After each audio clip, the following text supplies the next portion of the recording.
This is not a talk about jealous people. This is a structural analysis of a psychological system, one that, at this very moment, is forcing someone to explain themselves, to justify their existence, to censor their own thoughts in order to survive. A relationship that no longer operates on trust, but on control. This lecture is for those who are exhausted from being questioned. For those who still believe, somehow, that if they just try harder, be clearer, more transparent, more careful, things will finally stabilize. And for those who quietly ask themselves again and again, is it me? Am I the problem? Let us begin with a necessary correction. What we are dealing with here is not love distorted by jealousy. It is not excessive affection. It is not merely a difference in personality. It is a structure of cognition, more precisely, a system designed to monopolize interpretive authority. In ordinary reasoning, the sequence is simple: suspicion, verification, judgment. But in pathological suspicion, this sequence is reversed. The conclusion comes first. Evidence comes later. And not to discover truth, but to decorate a pre-existing belief. At that moment, something fundamental shifts. A relationship ceases to be a dialogue. It becomes an interrogation. Love ceases to be trust. It becomes surveillance. And so we must ask a deeper philosophical question. Why does the absence of control feel like the collapse of the self for some individuals? Because the suspicious individual is not someone who is anxious, because they doubt. They're someone whose identity destabilizes when they cannot control. This distinction is critical. If you misunderstand this structure, you will spend years optimizing the wrong variable. You will believe.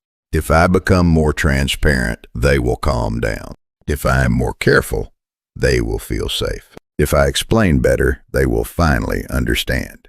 But the system you are in does not respond to evidence, because the problem was never your behavior. It was their structure. Here is the central thesis I want you to remember. Pathological suspicion is not an excess of love. It is a mechanism for outsourcing internal anxiety onto another human being. And once that outsourcing begins, it does not stop at doubt. It expands. It removes your freedom. It rewrites your memory. It begins to censor your emotions. At this point, it becomes useful to borrow an insight from the Tibetan Book of the Dead. In that text, the most dangerous state after death is not being attacked by external monsters. It is mistaking the projections of one's own mind for reality. Now, observe carefully. This is precisely the psychological condition of someone trapped in a relationship, governed by pathological suspicion. Suspicion begins to feel like fact. Guilt operates like karma. Fear replaces judgment. And eventually, a phrase begins to emerge automatically. Maybe I misunderstood. When you reach this stage, something profound has occurred. The violence is no longer external. It has been internalized. A watcher has been installed inside your own mind, and now you monitor yourself. Let us move deeper into the structure. The most dangerous feature of this system is this. Suspicion is no longer treated as a hypothesis. It is treated as a conclusion. A healthy mind says, I feel something is off. Let me check. A pathological mind says, something is off. Therefore, something is wrong. Now I will prove it. This leads to a self-sealing logic system. 1. Something feels strange. 2. If it feels strange, there must be a reason. If there is a reason, my suspicion is justified. 4. If you resist my suspicion, you are suspicious. Notice what has been eliminated. Facts, context, reality testing. Everything collapses into a closed loop. Now consider the position of the person being accused. If they explain too much, you're talking too much, you must be hiding something, If they explain too little, you're not even trying. You must be guilty. If they remain silent, you can't speak because you've been caught. There is no response that leads to innocence. This is not conflict.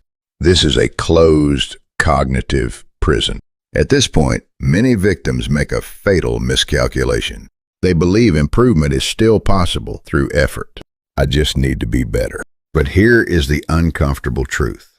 You cannot regulate a system that does not use your behavior as input, because the system is driven internally by unresolved anxiety that demands control, not clarity. And over time, this system produces predictable outcomes. There are only three. 1, you become self-censoring. 2, you become emotionally numb. The relationship collapses either through exit or total breakdown. There is no stable, healthy equilibrium in such a structure. Now we must examine the next phase, isolation, because control requires exclusivity, and exclusivity requires the removal of alternative perspectives. But isolation does not begin as force. It begins as concern. That person isn't good for you.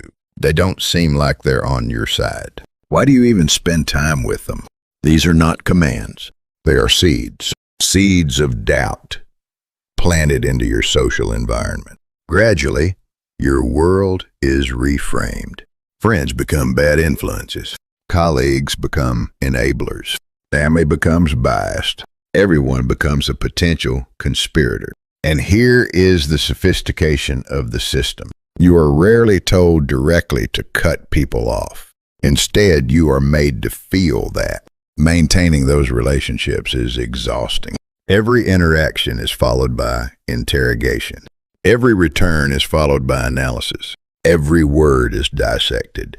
Eventually, you reach a conclusion that feels like your own. It's easier not to see them. And in that moment, isolation is complete. Not as coercion, but as self-selected withdrawal. From here, the system moves inward. The final objective is not to control your actions. It is to dismantle your capacity for self-trust. The method is subtle. You didn't feel that. You imagined it. You always exaggerate. Your memory isn't reliable. Over time, a split forms within you. The self that experiences reality. The self that doubts that experience. And when that split stabilizes, something dangerous happens. You stop using reality as your reference point. You start using their reaction as your reference point. Your emotions become monitored. Your memories become negotiable. Your identity becomes unstable. Eventually, you arrive at a devastating conclusion. Maybe I'm the problem. But this conclusion is not insight. It is the cumulative result of repeated distortion. Let me be precise, because precision matters here. This is not a personality quirk. This is not something you fix together. This is a risk-patterned behavioral system that, depending on severity, may require distance, separation, or even legal protection. And any framework, clinical, legal, or forensic, will tell you the same thing. The severity of the pattern, the persistence of the behavior, and the degree of cognitive distortion create distinct stages of risk. There may not be a single official label, but in practice, the differences are unmistakable. So as we move forward in this series, I ask you to do one thing. Stop looking at your relationship to the language of emotion and start analyzing it through the language of structure. Not, do they love me? But, how does power move between us? Not, am I overreacting? But, what system am I operating inside? Because clarity does not come from feeling more. It comes from seeing correctly. And once you see the structure clearly, you will understand something that changes everything. This was never about proving your innocence. It was about surviving someone else's need for control. If this analysis has helped, you see something you couldn't name before, consider sharing it. Because the most dangerous systems are not the ones that are hidden. They are the ones that are misunderstood. Now let us go deeper. In the previous section, we arrived at a critical realization. This was never about emotion. It was about structure. Not love, but control. Not misunderstanding, but domination of interpretation. And once you begin to see relationships through that lens, through structure rather than sentiment, you can finally ask a more precise question. How dangerous is the structure you are inside? Because not all patterns of pathological suspicion manifest with the same intensity. There are stages, and understanding these stages is not an academic exercise. It is a matter of psychological survival. Stage 1, anxiety-based suspicion, the fragile attachment. At the earliest stage, what we observe is not domination, but insecurity. This is what we might call anxious attachment expressed through suspicion. The individual does not primarily seek to control. They seek reassurance. They check messages. They ask questions. They feel uneasy. And this distinction is crucial. They are still capable of correcting themselves. When confronted with reality, they can say, I may have overreacted. I'm sorry. They retain the ability to reflect. There is no systematic manipulation, no coercion, no violence. At this stage, intervention works. Therapy can recalibrate attachment patterns. Communication can still function as communication, and the relationship, while strained, remains salvageable. Stage 2, control-oriented suspicion, the beginning of distortion. From this point forward, the structure changes. Anxiety is no longer alone. It merges with control and inferiority. And now a new language emerges. I'm doing this because I love you. But observe the behavior, not the words. Your movements are restricted. Your relationships are questioned or reduced. Your phone becomes subject to inspection. Your daily life becomes reportable. This is the moment where emotional pressure transforms into psychological manipulation. Gaslighting begins, and something subtle but devastating happens to the victim. They begin to ask, am I the problem? Clinically, this is no longer a simple relational difficulty. This is a risk-tier relationship, because the structure is no longer reactive. It is becoming systematic. Stage 3, delusional certainty, the collapse of reality. At this stage, we are no longer dealing with suspicion. We are dealing with belief. And belief, unlike suspicion, does not require evidence. I know. That is the defining sentence. Not I think, not I feel. I know. And paradoxically, any attempt to explain, clarify, or defend oneself only intensifies the system, because contradiction is reinterpreted as proof. But the most dangerous shift is this. The victim is reclassified as the perpetrator. Now you are not someone being questioned. You are someone being judged. And from here, escalation becomes likely. Verbal aggression, threats, physical violence.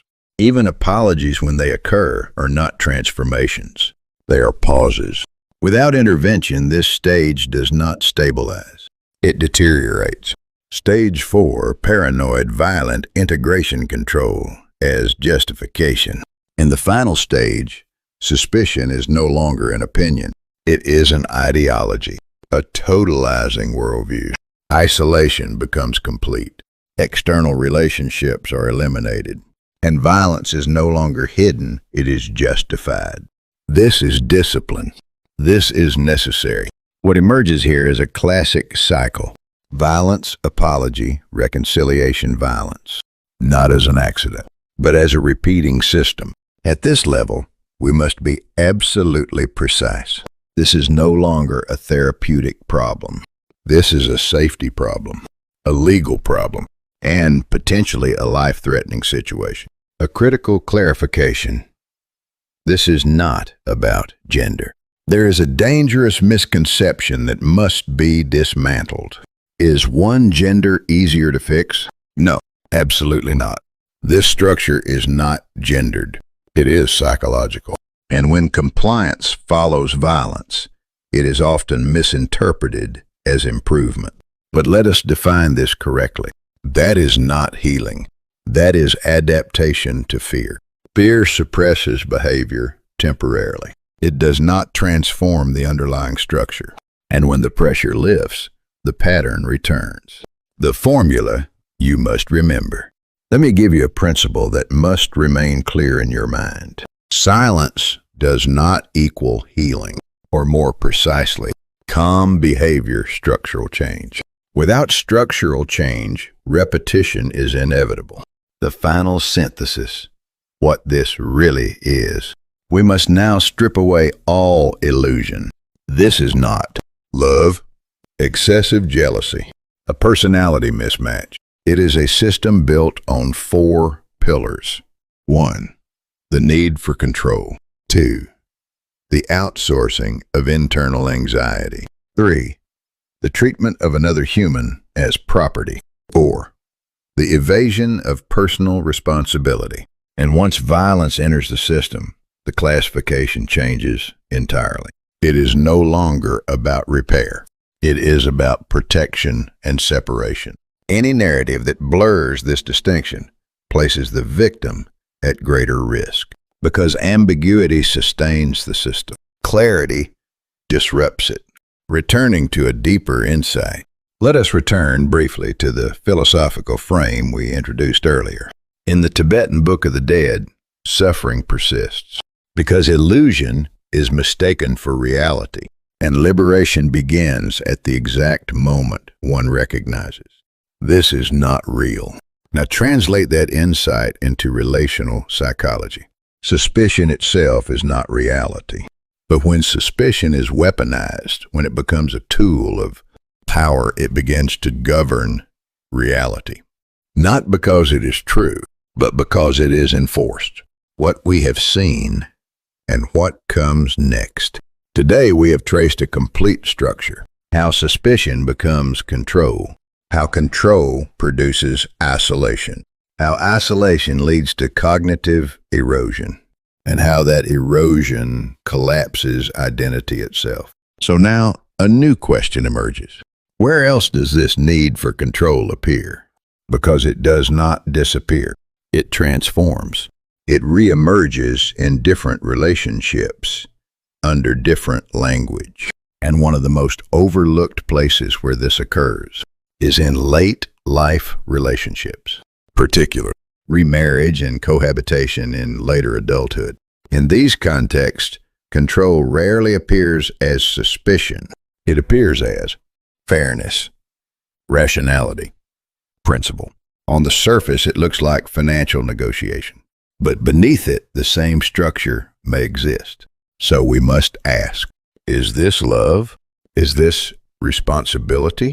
Or is this, once again, control managing anxiety? Because relationships in later life are not merely about companionship. They are about something far more fundamental. How do we preserve dignity at the final stage of life? If pathological suspicion is the monopolization of interpretive power, then problematic late life dynamics often become the monopolization of control through economic language. Different surface, same root. In the next lecture, we will examine this in depth. The difference between healthy responsibility and covert control. The moment when fairness begins to erode intimacy, and the standards that must be preserved when family systems become involved. This is not a channel about dating advice. This is a space for dissecting relational structures and defining the conditions under which human dignity can survive them. If this series has helped you see what was previously invisible, consider sharing it, because the greatest danger is not the existence of these systems. It is failing to recognize them. Thank you. I'll see you in the next lecture.